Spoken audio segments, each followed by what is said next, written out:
naate mbirum Sweet Beauté ak Ndeye Khady Ndiaye nga xam ne moom ci daaw 2023 ci lañ ko jugé woon ñu condamné ko ñaari atu kaso tegal ko ci loo xam ne da ko waroon a fay muy alamaan léegi nag moom ba ñu egsee ba ci ren ji 2024 moom mu jàpp ni àtte bi jaarul woon ci yoon ba muy sàkku ci procureur près la cour d'appel mu Ndakaaru ngir ñu tijjuwaat dossier boobu ñu àttewaat ko ndax loolu mën na nekk Alaaji Daawda te bu mu nekkee itam ci yan anam lay mën a amee. waaw jërëjëf soxna Naata ma nuyuwaat la nuyu sama naataango yi ma bokkal plateau nuyuwaat téléspectateur yu TFM di am yaakaar que ni lépp lu ñu fi wax dina jariñ askan bi voilà comme ni nga ko waxee prétexte bi mooy gis nañ ni ci semaine bi passée Ndeye Khady Ndiaye par l'intermédiaire de son avocat dafa bind procureur général près la cour d'appel di ko wax ni bañ ko condamné ba léegi ça fait 18 mois et boobu ba léegi interjeté na appel mais boobu voilà mais ba léegi kenn jugé wu ko te dafa bëgg ñu enrôler waat dossier bi daal di koy jugé ndax am na sañ-sañ boobu waaw am na sañ-sañ boobu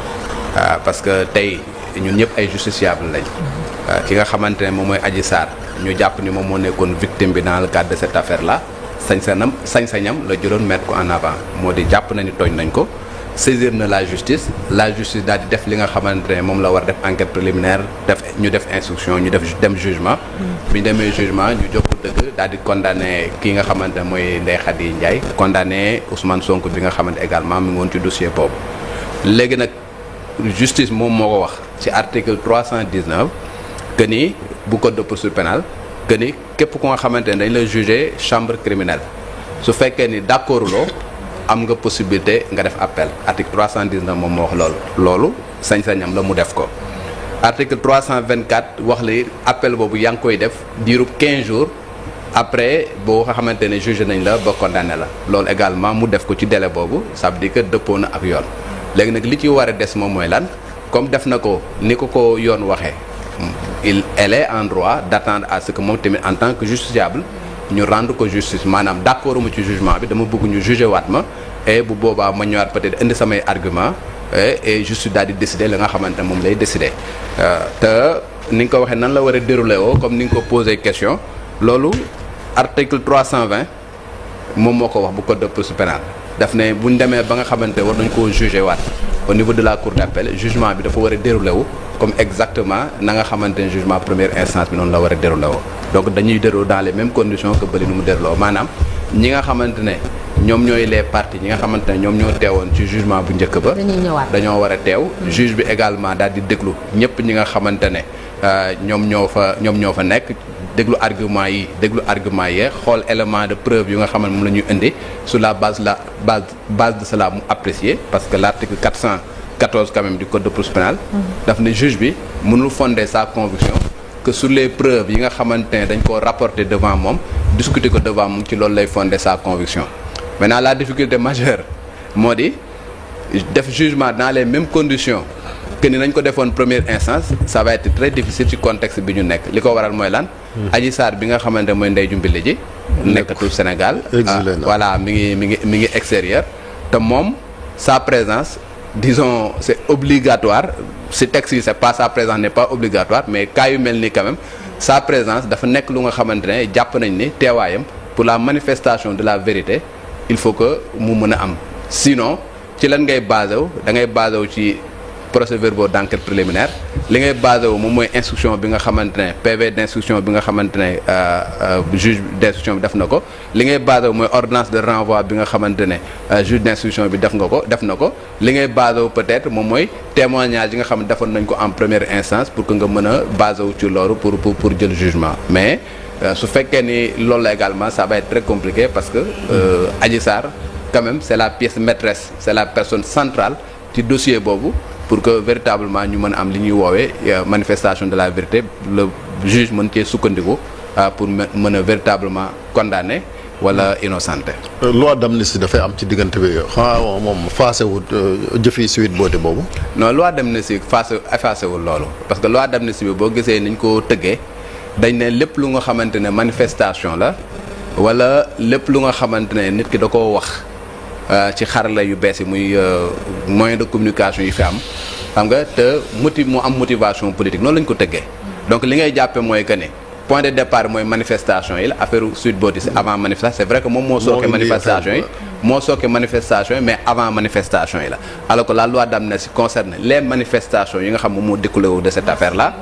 voilà les manifestations dañu ko bind noir sur blanc manifestation ayant une motivation politique ak lépp lu nga xamante nit ki wax na ko wala bind na ko mu nekk par exemple ay diffamation et consort bu nga xam motivation politique ci diir boobu nga xamante dañ ko appel donc li ngay jàpp mooy l'affaire Sweet Beauté bokkul ci loi d'amnistie bi nga xamante ne voté woon nañ ko. mbir mu mel ni ku nekk xam na coow li nga xam ne indi na ko fii ci réew bu Sénégal tey jii bu ñu doon dem taxaw seetlu sur le plan juridique. ak itam li nga xam ne moom moo di social lan mooy impact bi exactement. impact sur le plan juridique et sur le plan social bon c'est une question très difficile bu nga xamante ne pour que ma répondre dafay difficile trop donc li ma mën a jàpp moo di. C'est une affaire bu nga xamante ne am na ay conséquences yu extraordinaires dans ce pays là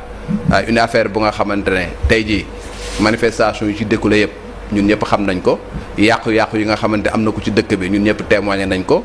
cassure bi nga xamante daf koo am ci société bi ba nga xamante ne xiiroo bee ŋaayoo bi ñu nga xamante ne ñu bokk même famille sax di tojante ay bopp xam nga à cause de cette affaire là donc l'affaire Sweet Beauté wax dëgg fa yàlla ci sunu taarixu réew dafa nekk lu nga xamante mën nañ ko considérer comme une page noire bu nga xamante ne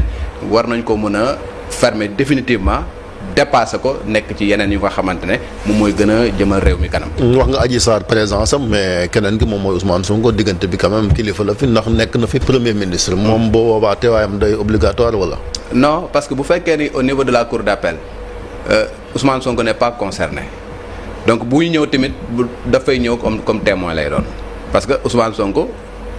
condamné goo ko. première instance bay dem appel su fekkoon ne parce que quand je dis condamné goo ko ci première instance mooy condamné woon ko par contumace mais dafa am benn article buy wax article 307 bu code de procédure pénale qui dit que dès l'instant où ñu jàpp ko wala mu constitué prisonnier la condamnation est anéantie et dañ ko war a rejuger waat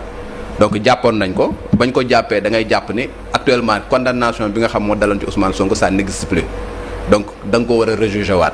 donc bu fekkee ne nag moom Ndeye Khady Ndiaye jugé nañ ko première instance moom doo ko rejugé waat première instance parce que jugé nañ ko de manière régulière ñu jugé ko moom ma nga dem cour d'appel donc bu demee cour d'appel bu ñuy woo Ousmane Sonko également bu fa ñëwee comme témoin lay ñëw mais du doon ku nga xamante ne moom ñaar ñoom ñooy bokk dossier parce que Ousmane Sonko chambre criminelle moo ko war a rejugé waat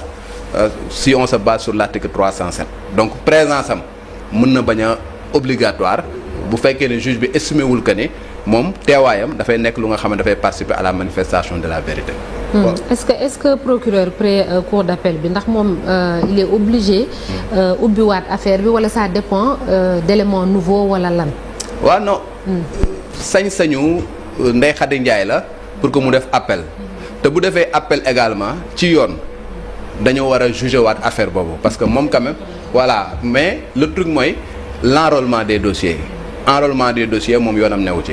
c'est au niveau du parquet la ñuy enrôler les dossiers nan la ñuy enrôler dossiers également loolu juste moom mooy xam nan lay tojee bopp jën a xam comme on dit est-ce que dossier boobu ñoom jàpp nañ ne priorité la par rapport aux autres dossiers yu nga xamante ne ñoom ñoo fi nekk ñoom ñooy apprécier d'autant plus que moom même bu fekkee ne jugé nañ ko ba condamné ko à 2 ans nekkul prison donc elle est libre te fi mu toll nii bu fekkee ne da ngay xool amul lenn lu nga xamante ne daf koy gàllankoor quand même bu dee par exemple ci casier judiciaire bu demoon di uti casier judiciaire vierge lay am parce que ba dès l'instant mu def l'appel est suspensif condamnation boobu nekkul lu nga xamante ne mën nañ ko appliquer ci kawam. deuxièmement kenn placé ko sous mandat de dépôt mi ngi vaquer à ses occupations amul lu nga xam ne daf ko gàllankoor li nga xam ne mën nañ koo wax rek mooy turam ba léegi ñu ngi koy tudd ci affaire Sweet Beauté moom jàpp nañ ne par exemple dañ ko condamné woon pour na laay koy wax sax kii de débauche. Incitation à la débauche mais encore une fois dès l'instant où mu def l'appel est suspensif nekkul prison donc justice mën na estimer que ne dossier yi nga xamante ne moom la ñuy gën a mettre en avant mooy ñi nga xamante ne jugé nañ leen en chambre criminelle condamné leen ña nga ca kaso ba di xaar ñu leen di woowee ay appelants ñooñu ñooy ñi nga xamante ne normalement ñoom ñooy priorité par rapport ak ku mel ni moom bu nga xamante ne véritablement amul benn gàllankoor si liberté am amul benn gàllankoor également ci ay activités. mais appel aussi dafa am yoon ak ab délai est-ce que moom déjà defoon na appel ca defoon na ko. non moom laay wax. waaw parce que voilà article 324 moom mooy appel dañ koy interjeté bu fekkee nañ la condamné chambre criminelle da nga am 15 jours après décision bi pour que nga interjeter appel defoon na ko dans les délais. voilà ba mu ko defee loolu moo tax tey jii avocat mën a taxaw ñëw ne man defoon nañ ko léegi dañu bëgg à ce que ñu juger ko donc ni mu defee woon appel c'est régulière. c'est régulier du moins et que actuellement ni justice war na ko mën enrôler mais comme li ma la wax également justice mën na apprécier ni nekkul priorité am na yeneen dossiers yu nga xam ne ñoo ko gën a priorité parce que bi ñu ko jugé léegi 18 mois la. oui ça fait 18 mois. am na ñoo xam ne juin. Juin 2023. voilà 18 mois la boo demee ci kaso bi ñi nga xamante ne ñu ngi Cap Manuel ak camp pénal bëri na ñu nga xamante ne jugé leen chambre criminelle ñu ngi xaar appel ba tey jii ça fait peut-être ay 1 an 2 ans wala nangama nag ñoo xam kenn jugé guñ leen. ñooñu mën nañu wax ne ñun ñoo gën a nekk prioritaire d'autant plus que ñun ñu ngi ci kaso bi. te ñu ngi en détention voilà ñu ngi en détention. quel est l'intérêt moom man loolu laaj bi laa bëggoon xam pour la justice aussi de taxawaat ci affaire parce que day affaire boo xam yëngaloon na magistrature fii ci Sénégal quand même. non en fait bon man la question du ma ko apprécier quel est l'intérêt man pour man la justice dafa war a rendre ay décisions parce que sinon dañuy def li ñuy woowee déni de justice dès l'instant où moom justiciable la. def na li nga xamante ne moom la ko yoon sant yoon jox na ko sañ-sañ mu def appel yoon. wax na ni bu fi defee appel également war nañu ko juger waat dans les mêmes conditions que nañ ko juger woon ba nga xam ne en premier instant la. donc dañ ko war a juger waat. donc loolu man pour man moom mooy li nga xamante loolu moo normal te loolu mooy dëppoo ak yoon. kañ lañ koy def nag. foofu noonu nag wax dëgg yàlla juste appeluñ ko. mais allah kulli xaal. voilà appeluñ ko gis nañu fi sax ñoo nga xamante def nañ appel mu suñu jël dossier bi def juger waat ko. fii Sénégal am na dossier yu nga xamante ne day dem cour d'appel fa lay jaaree tàbbi géej doo mës a déggati ñu juger ko beaucoup de dossiers yu nga xam ne day dem appel enjeu bi mën nga toog nga ne est-ce que enjeu bi ça vaut la peine d'autant plus que moom nekkul ku nga xamante actuellement ni elle est victime de cette décision là victime de cette décision mooy la comme ni ma ko waxee nekkul kaso beneen également amul benn gàllankoor mi ngi koy def mu ngi ko koy indil ci ay këyitam wala ci ay dem ak dikkam et consort donc mën nga wax ni franchement c'est pas une priorité pour la justice sénégalaise pour que mu dellusiwaat ci dossier d'autant plus que am na yeneen dossiers yu nga xamante ne ñoom ñoo gën a prioritaire pour que mu mettre ko en avant. donc ça vaut pas la peine. Merci. non je dirais pas ça vaut pas la peine parce que encore une fois justiciable te dañ ko war a rendre justice mais xaj na nekkagul priorité par rapport ak yeneen dossiers yu nga xamante ne ñoom ñoo gën a nekk prioritaire pour man pour la justice. merci beaucoup. daanaate mbirum Sweet Beauté ak Ndeye Khady Ndiaye nga xam ne moom ci daaw 2023 ci lañ ko jugé woon ñu condamné ko ñaari atu kaso tegal ko ci loo xam ne da ko waroon a fay muy alamaan léegi nag moom ba ñu egsee ba ci ren ji 2024 moom mu jàpp ni àtte bi jaarul woon ci yoon ba muy sàkku ci procureur près la cour d'appel mu Ndakaaru ngir ñu tijjuwaat dossier boobu ñu àttewaat ko ndax loolu mën na nekk Alaaji Daawda te bu nekkee itam ci yenn anam lay mën a amee. waaw jërëjëf soxna Naata ma nuyuwaat la nuyu sama naataango yi ma bokkal plateau nuyuwaat téléspectateur yu TFM di am yaakaar que ni lépp lu ñu fi wax dina jariñ askan bi voilà comme ni nga ko waxee prétexte bi mooy gis nañ ni ci semaine bi passée Ndeye Khady Ndiaye par l'intermédiaire de son avocat dafa bind procureur général près la cour d'appel di ko wax ni bañ ko condamné ba léegi ça fait 18 mois et boobu ba léegi interjeté na appel mais boobu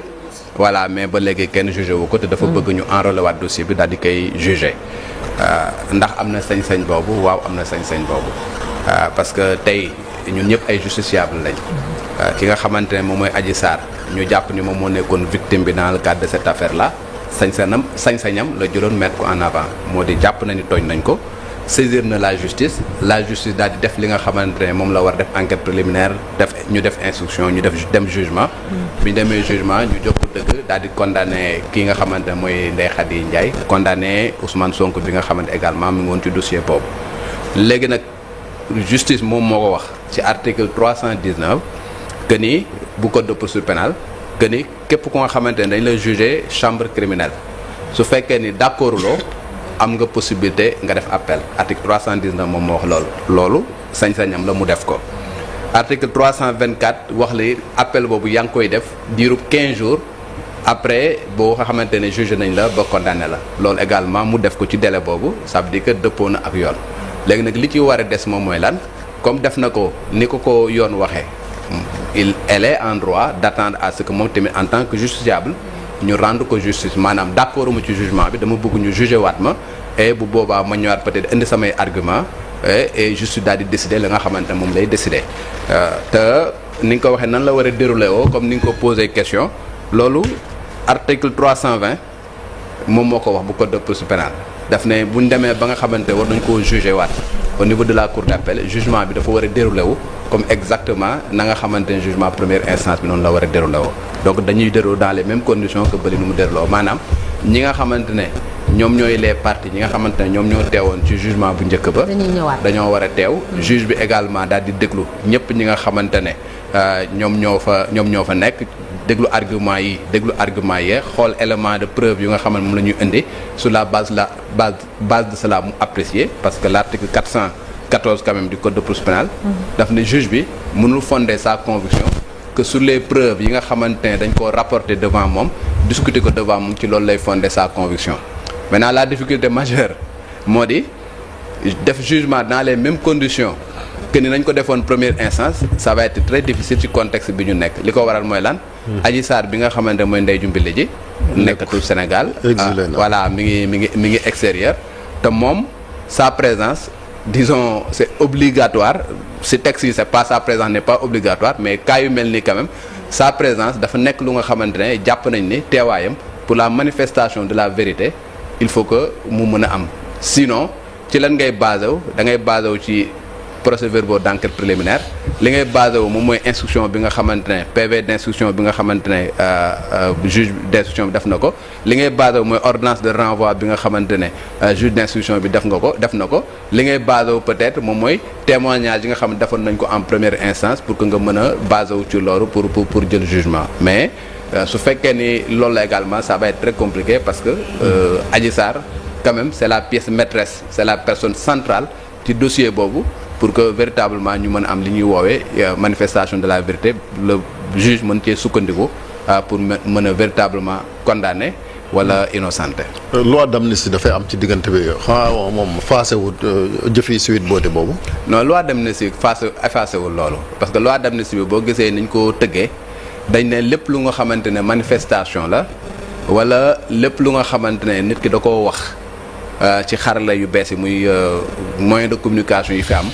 xam nga te mu am motivation politique noonu lañ ko tëggee donc li ngay jàppe mooy que ne point de départ mooy manifestation yi la affaire Sweet Beauté c'est avant manifestation c'est vrai que moom moo sooke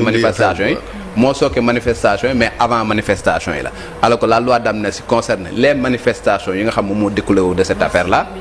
voilà les manifestations ñu ko bind noir sur blanc manifestation ayant une motivation politique ak lépp lu nga xamante ne nit ki wax na ko wala bind na ko mu nekk par exemple ay diffamation et consort bu nga xam motivation politique ci diir boobu nga xamante ne dañ ko appel donc li ngay jàpp mooy l'affaire Sweet Beauté bokkul ci loi d'amnistie bi nga xamante ne voté woon nañ ko. mbir mu mel ni ku nekk xam na coow li nga xam ne indi na ko fii ci réew bu Sénégal tey jii bu ñu doon dem taxaw seetlu sur le plan juridique ak itam li nga xam ne moom moo di social lan mooy impact bi exactement. impact sur le plan juridique et sur le plan social bon c'est une question très difficile bu nga xamante ne pour que ma répondre dafay difficile trop donc li ma mën a jàpp moo di c'est une affaire bu nga xamante ne am na ay conséquences yu extraordinaires dans ce pays là une affaire bu nga xamante ne tey jii manifestation yu ci découlé yëpp ñun ñëpp xam nañ ko yàqu-yàqu yi nga xamante am na ko ci dëkk bi ñun ñëpp témoigné nañ ko cassure bi nga xamante daf koo am ci société bi ba nga xamante ne xiiroo bee ŋaayoo bi ñu nga xamante ne ñu bokk même famille sax di tojante ay bopp xam nga à cause de cette affaire là donc l'affaire Sweet Beauté wax dëgg fa yàlla ci sunu taarixu réew dafa nekk lu nga xamante mën nañ ko considérer comme une page noire bu nga xamante ne war nañ ko mën a fermer définitivement dépassé ko nekk ci yeneen yu nga xamante ne moom mooy gën a jëmal réew mi kanam. wax nga Adji Sarr présence am mais keneen ki moom mooy Ousmane Sonko diggante bi quand même kilifa la fi ndax nekk na fi premier ministre. moom boo boobaa teewaayam day obligatoire wala. non parce que bu fekkee ni au niveau de la cour d'appel Ousmane Sonko n'est pas concerné donc buy ñëw tamit dafay ñëw comme témoin lay doon parce que Ousmane Sonko condamné goo ko. première instance bay dem appel su fekkoon ne parce que quand je dis condamné goo ko ci première instance mooy condamné woon ko par contumace mais dafa am benn article buy wax article 307 bu code de procédure pénale qui dit que dès l'instant où ñu jàpp ko wala mu constitué prisonnier la condamnation est anéantie et dañ ko war a rejuger waat donc jàppoon nañ ko bañ ko jàppee da ngay jàpp ni actuellement condamnation bi nga xam moo daloon ci Ousmane Sonko ça n'existe plus donc da nga ko war a rejuger waat donc bu fekkee ne nag moom Ndeye Khady Ndiaye jugé nañ ko première instance moom doo ko rejuger waat première instance parce que jugé nañ ko de manière régulière ñu jugé ko moom ma nga dem cour d'appel donc bu demee cour d'appel bu ñuy woo Ousmane Sonko également bu fa ñëwee comme témoin lay ñëw mais du doon ku nga xamante ne moom ñaar ñoom ñooy bokk dossier parce que Ousmane Sonko chambre criminelle moo ko war a rejuger waat si on se base sur l'article 307 donc présence am mën na bañ a obligatoire bu fekkee ne juge bi estimé wul que ne moom teewaayam dafay nekk lu nga xam ne dafay participer à la manifestation de la vérité. est-ce que procureur près cour d'appel bi ndax moom il est obligé ubbiwaat affaire bi wala ça dépend d'éléments nouveaux wala lan. waaw non sañ-sañu Ndeye Khady Ndiaye la pour que mu def appel te bu defee appel également ci yoon dañoo war a juger waat affaire boobu parce que moom quand même voilà mais le truc mooy l'enrôlement des dossiers moom yoonam newu ci c'est au niveau du parquet la ñuy enrôler les dossiers nan la ñuy enrôler dossier également loolu justice moom mooy xam nan lay tojee bopp jën a xam comme on dit est-ce que dossier boobu ñoom jàpp nañ ne priorité la par rapport aux autres dossiers yu nga xamante ne ñoom ñoo fi nekk ñoom ñooy apprécier d'autant plus que moom même bu fekkee ne jugé nañ ko ba condamné ko à 2 ans nekkul prison donc elle est libre te fi mu toll nii bu fekkee ne da ngay xool amul lenn lu nga xamante ne daf koy gàllankoor quand même bu dee par exemple ci casier judiciaire bu demoon di uti casier judiciaire vierge lay am parce que ba dès l'instant mu def appel l'appel est suspensif condamnation boobu nekkul lu nga xamante ne mën nañ ko appliquer ci kawam. deuxièmement kenn placé ko sous mandat de dépôt mi ngi vaquer à ses occupations amul lu nga xam ne daf ko gàllankoor li nga xam ne mën nañ koo wax rek mooy turam ba léegi ñu ngi koy tudd ci affaire Sweet Beauté moom jàpp nañ ne par exemple dañ ko condamné woon pour na laay koy wax sax kii de débauche incitation à la débauche mais encore une fois dès l'instant mu def appel l'appel est suspensif nekkul prison donc justice mën na estimer que ne dossier yi nga xamante ne moom la ñuy gën a mettre en avant mooy ñi nga xamante ne jugé nañ leen en chambre criminelle condamné leen ña nga ca kaso ba di xaar ñu leen di woowee ay appelants ñooñu ñooy ñi nga xamante ne normalement ñoom ñooy priorité par rapport ak ku mel ni moom bu nga xamante ne véritablement amul benn gàllankoor si liberté am amul benn gàllankoor également ci ay activités. mais appel aussi dafa am yoon ak ab délai est-ce que moom déjà defoon na appel defoon na ko. non moom laay wax. waaw parce que voilà article 324 moom moo ne appel dañ koy interjeté bu fekkee nañ la condamné chambre criminelle da nga am 15 jours après décision bi pour que nga interjeté appel defoon na ko dans les délais. voilà ba mu ko defee loolu moo tax tey jii avocat mën a taxaw ñëw ne man defoon nañ ko léegi dañu bëgg à ce que ñu juger ko donc